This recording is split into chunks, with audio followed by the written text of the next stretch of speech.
On this week's Waypoint, it's all about the World Championships, but first, we get some news on Champion Thresh, Morello has some words on Heimerdinger, and some general PvE updates. What's up guys, and welcome to Waypoint, your weekly League of Legends recap for September 19th, 2013. I'm your host, Mike Schaffnet. As I'm sure all of you guys are aware, the World Championships are in full swing as teams from all over the world gathered here in Los Angeles to compete for the Summoners Cup. But to celebrate the event, Riot has equipped Thresh with some ornate battle armor and some new spell effects for his new skin, Champion Thresh. Featuring deep sapphire hues and a haunting new lantern, as well as his trademark chains, players will want to snag this championship skin while they still can. While last year's championship ribbon was temporarily available after Worlds for 975 Riot points, it's safe to assume that Thresh is going to work in a similar manner and is going to disappear once the tournament is over. Next up, Morello took some time to respond to some criticism over the speed at which Riot is releasing information on the Heimerdinger gameplay updates that were first previewed back in early July. The post started out because an angry player felt that Riot never intended on following up on the changes like they originally stated. But almost immediately, Morello jumped in to say that the only takeaway from posts like this are not to tell the players anything until it's released. This kind of misdirection isn't what he wants to have with the game's information, and it's why so many game companies and developers are gag ordered. He goes on to say that the way Riot openly communicates with players is nearly unique to Riot, but that players posting like this is disheartening. And you know what? I think he's right. Players do need to be a little bit more patient and manage their expectations over what things are promised. I mean, just because there's no hard date set in stone doesn't mean that Riot isn't going to do anything about it. To quote Morello as he wrapped up the post, it's not the only thing in the universe that matters. Nothing in development is. Some minor balance changes and login music have made their way to the PvE. However, information to follow should be considered tentative and might not reflect what eventually gets pushed live. A new login sound file was found on the PvE update titled Hybrid Worlds, which is a rather rare occurrence to have happen. It's a pretty sick track that builds into an epic score, and to hear the whole thing, be sure to check out the link in the description below.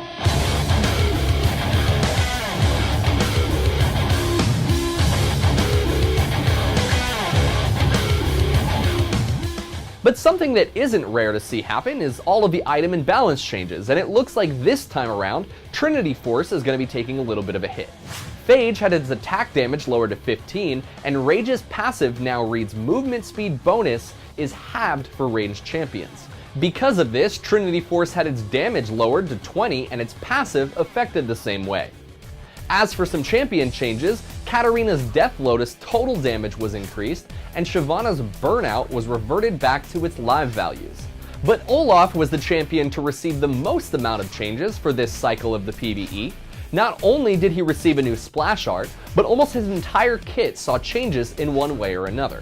Undertow's damage has been increased, and Vicious Strike's mana was lowered, while its lifesteal increased and was changed to flat attack speed bonus. Finally, Olaf's Reckless Swing will now refund the health cost if it kills the target, which will help give Olaf some additional sustain while trying to take out additional creep. Now, it was a pretty big week during the World Championships, but before I jump into that, I want to tell you guys about a sponsor that helps make this show possible. Shutterstock.com is a must-have tool for anyone in the creative industry. With over 20 million high-quality stock photos, illustrations, vectors, and video clips, Shutterstock.com helps you take your creative projects to the next level. Shutterstock is a tool that we use every day here on GameBreaker. Whether we're looking to create icons for custom images or links with, and even creating shows like this one and trying to find interesting set backgrounds, Shutterstock is a great tool to have, and we highly recommend using it. You can try Shutterstock today without using a credit card by signing up for a free account, and save all of your favorite images to a lightbox to review them later. Once you're ready to purchase, use the offer code GameBreaker9 and you'll receive 25% off your new account. The Season 3 World Championships kicked off this week and features 10 teams split into two 5-team groups, facing each other in their group twice, totaling 40 games over the next week until September 21st. The top 2 teams in each group will advance to the quarterfinals on the 23rd. Day 1 of the group stage promised some exciting matchups as North American fans got their first look at China's OMG and Korea's SKT T1. TSM started off the day with an easy victory over Gaming Gear EU, and then Faker showed fans why he's considered one of the best mid players in the world by leading SKT T1 to victory over Lemon Dogs. OMG beat out TSM, and Lemon Dogs took out their frustrations on Gaming Gear EU by completely dominating the early game and pushing the Nexus in under 30 minutes. OMG vs SKT T1 drew a lot of attention as these two powerhouses are favorites for this year's tournament. OMG took an early lead, and it almost looked as though T1 might have had a chance of coming back in the mid game. Beautiful! All the way back to the turret. Cool's gonna be going down, and Faker with a beautiful play by himself. But OMG capitalized on their early dominance by pushing the Nexus and defeating the Koreans. Vulcan had an amazing win over Fnatic, but lost their following game against Ozone. But the two winners of Day 1 were OMG and Gambit, as they were the only groups to go undefeated in the first day of matches. Day 2 started off with an expected win for Ozone over Mineski, but the rest of the day was one upset after the other, as Vulcan made mistake after mistake against the undefeated Gambit, costing them their first game of the day. Smithy may go down there. Oh, they throw the command shockwave. That was quite unfortunate on the Vault Breaker. He connects with it and he kicks it back. Fnatic then went on to completely destroy Ozone. Vulcan won their next matchup against Mineski, taking an easy win and somewhat redeeming themselves for their earlier performance. But the best matchup of the day was between Fnatic and Gambit. Gambit looked to hold their perfect record, and Fnatic was fighting for a chance to tie up the first place spot in Group B. And fight they did! A dominating early game and amazing teamwork by Fnatic sealed Gambit's fate and tied both teams for first place. Day 3 brought us back to Group A and the dominating forces of OMG and SKT T1. Game number 1 featured Lemon Dogs vs OMG, and for a moment it looked as though OMG might see their first loss. He will use the Zhonya's, but he's miles away from the rest of the team. He's still managing to get away. There is the elastic slingshot in. Let's Bounce comes down. Lovelin's going to have to try and escape this one. Flash over the wall from Tab. That's a double kill for him. And somehow they turn that around there, and it will end with a 2-0. But after some decisive team fights, they were able to turn the tables and hold on to their winning streak. Day number 3 wasn't a good day for Gaming Gear EU, as they gave SKT T1 and OMG 2 easy wins. TSM had a good win against Lemon Dogs, but lost the last game of the day to T1. So here we are, round 1 of the group stage matches are over, and everyone has a good idea of what to expect for the next week. OMG and T1's dominance was amazing, but not really that surprising. TSM and Vulcan are holding on to the third place spots in their respective groups, and I could honestly see them moving on to the quarterfinals if they're able to step up their game and take some wins away from T1 and Fnatic.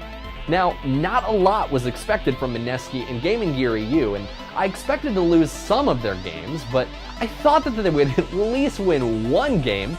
I think it's safe to say that they won't be moving on to the quarterfinals, but hey, maybe they'll throw some upsets into round 2 and make things a little bit more interesting later this week. Anything's possible.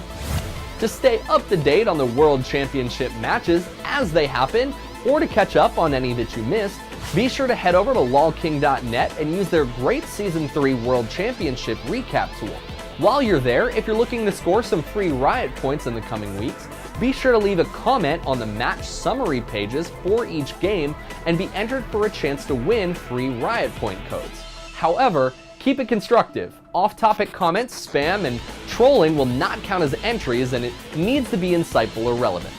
Now, usually this is the time in Waypoint that I like to showcase some amazing plays and show you guys some awesome stuff to be inspired by. However, because of the World Championships, I want to release a top 10 plays of each week for the World Championships. So be on the lookout for that video. It'll be uploaded to this channel, and when it's available, you can click right here to see it. That does it for this week's episode of Waypoint. Be sure to check back every week on Thursday for updated League of Legends news. If you guys like this video, head on over to YouTube and subscribe to LOL Nation TV, as it helps spread our audience. I'm Mike Shaffnet. You guys can follow me on Twitter at Mike Shaffnet. Thank you guys so much for watching, and I'll see you guys at the next Waypoint.